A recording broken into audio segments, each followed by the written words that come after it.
সেদিন শ্রীমা তরকারি করছেন আর রাধু আফিমের জন্যে মায়ের কাছে এসে বসেছে।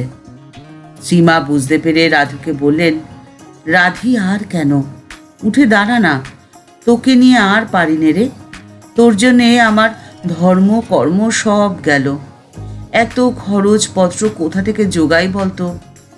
এরকম দুই চারটি অপ্রিয় কথা বলতেই রাধু প্রচণ্ড রেগে গেল মায়ের ওপরে এবং রেগে গিয়ে সামনের চুবড়ি থেকে একটা বেশ বড় সাইজের বেগুন নিয়ে শ্রীমায়ের পিঠে সজোরে ছুঁড়ে মারল। দুম করে শব্দ হওয়ার সাথে সাথে যন্ত্রণায় মায়ের পিঠ বেঁকে গেল আর স্থানটি লাল হয়ে ফুলে উঠল।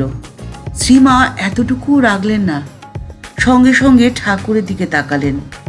তাকিয়ে দুহাতে প্রণাম করে ঠাকুরকে বললেন, ঠাকুর, ওর অপরাধ নিও না, ও যে অবোধ।